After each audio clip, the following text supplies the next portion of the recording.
The auction block in Sulphur Flats was a monument to human degradation. Thomas Webb stood at the edge of the crowd, a man of few words and simpler needs. At 46, he'd spent the last 20 years in the northern forests of Colorado, felling timber, building cabins, living a life of deliberate isolation. He'd come to town for supplies, nails, salt, flour, the minimal necessities of frontier existence, and had stumbled upon the worst kind of commerce. Women stood on the block, their circumstances as visible as brands on cattle. Some were prostitutes from defunct establishments. Some were widows desperate for any kind of security. Some were simply unfortunate enough to be alone with no one to protect them. The auctioneer, a barrel-chested man named Clegg with a voice like rusted machinery, called out their qualities like he was selling livestock. "Strong back, good for work," he announced, gesturing to a thin woman. "Make a man a decent wife, if he don't mind the sass. $5. Thomas turned to leave. This wasn't his business. He'd never had a woman. He'd never wanted one. Women required conversation, required understanding their moods and needs, required becoming someone other than the silent man the forest had made him. Better to remain alone than to participate in such degradation. But then Clegg gestured to a woman covered in a burlap sack, her form completely hidden, her identity unknown. "This one's special," Clegg said, his smile obscene. "Nobody knows what she is. Could be anything under there. That's half the fun, ain't it? A mystery wife. Who'll start the bidding? $10 for mystery and uncertainty." Something inside Thomas rebelled at the sight of her, at the complete obliteration of her personhood, the reduction of her to pure unknown. He raised his hand without consciously deciding to. $2, he said quietly. The crowd laughed. Clegg frowned, clearly expecting higher bids. But no one else offered. Perhaps the complete anonymity was too much even for men accustomed to taking what they wanted without asking. Or perhaps the message in Thomas's voice, steady, absolute, dangerous, suggested he wasn't a man to be contested.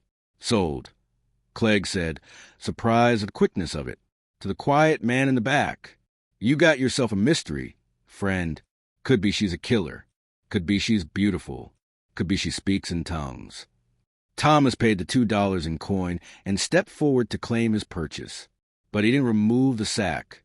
Instead, he took her elbow gently and led her from the auction block. "Can you walk?" he asked. She nodded, the gesture slight beneath the burlap. "My name is Thomas Webb," he said. "I'm taking you away from here. You can trust that, or you can run when we're clear of town. Either way, I won't hurt you. That's my word." He felt her relax slightly under his hand. The cabin was 6 miles north of Sulphur Flats, built from timber Thomas himself had harvested and shaped.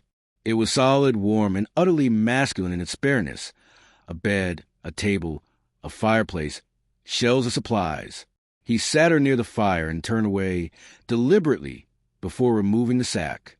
"I'm going to give you privacy," he said. "The sack is off now. You can look around. There's clean water in the basin, soap on the shelf. There's food on the table, bread, cheese, dried meat. Eat if you're hungry." He took his rifle and went outside, standing on the porch while she began to understand her new circumstances. When he came back inside an hour later, she was sitting at the table. Without the sack, she was revealed as perhaps 30 years old, with dark hair and darker eyes, and a face that had been marked by hardship but not destroyed by it. She looked like she'd been through something terrible and survived it. "What's your name?" Thomas asked, sitting across from her. She hesitated, as if the act of naming herself was a choice she had to make consciously. "Margaret," she said finally. "Margaret Sawyer. I was a schoolteacher in Kansas before." She broke off. "Before my father died. I had no one, no money. The man who owned the school building took everything. I came west thinking I could find work. But there's nothing for an unmarried woman out here. I sold myself to stay alive, and then the man who owned me, he sold me Clegg." Thomas listened without judgment. "You don't have to do anything," he said. "You can stay here, or you can take a horse and leave. But if you stay, it won't be as a—" He paused, searching for words. "It won't be as a transaction. It would just be two people living in the same place." "Why would you do that?" Margaret asked, Why would you pay for someone and then offer freedom? Because I couldn't leave you there, Thomas said simply. And because I think you deserve better than what they were going to make you. Margaret stayed. The first weeks were tentative, both of them learning the rhythm of sharing space. Thomas was a man of routine and silence, but Margaret filled the silence not with chatter but with presence. She cooked, she cleaned, she organized, not because she was compelled to, but because she understood that taking care of a home was a way of having agency, of participating in life rather than being acted upon. Thomas taught her to fish in the stream that ran near the cabin. He showed her how to identify edible plants, how to read the weather and the movement of clouds. They existed in a state of careful politeness, but underneath it was something building, a recognition, a connection that neither of them had expected. On the first snowy evening of winter, Margaret asked him directly, "Are you lonely?" Thomas considered the question with the seriousness it deserved. "Yes," he said finally. "I've been lonely for so long that I forgot there was any other way to be. I thought solitude was the same as loneliness, but being around you, I'm starting to understand they're different things." "I was lonely, too," Margaret said, "even when I was surrounded by people. I was so lonely I thought about walking into the desert and not coming back." Thomas moved to sit beside her, and he took her hand. It was the first real gesture of intimacy between them, and Margaret's breath caught. "I won't make promises I might break," Thomas said. "I'm not good with words. But I can promise you this. You'll never be alone again. Not if you don't want to be." Spring came to the mountains, and with it, transformation. Thomas and Margaret were outside, repairing the porch, when riders appeared on the road.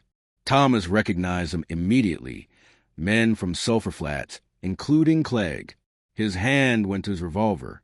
"That woman you bought," Clegg called out. "I'm here to collect. Found out she was wanted for theft in Kansas. That makes her my property, and you got no right to her." Thomas stepped forward, positioning himself between the riders and Margaret. "She's not property," he said, his voice steady and deadly. "She's a person, and she stays." "You paid $2, Clegg said, laughing. "That don't make her yours to keep. It just means she's up for grabs now." Margaret stepped out from behind Thomas, and her voice was clear and strong. "My name is Margaret Sawyer," she said, "and I'm not coming with you. I was wanted for nothing but trying to survive. And this man," she looked at Thomas, "this man has been kinder to me than anyone I've ever known." "The woman's insane," one of the other men said. But Thomas saw something shift in Clegg's demeanor, a recognition that he was facing a man who would kill him without hesitation if he pushed further. Clegg knew that kind of certainty when he saw it. "Reckon you're right," Clegg said, turning his horse. "Woman's worthless anyway. You can keep her, but you know what? She's yours legal now, in this territory. If a man buys a woman and keeps her through a season, the law says she belongs to him."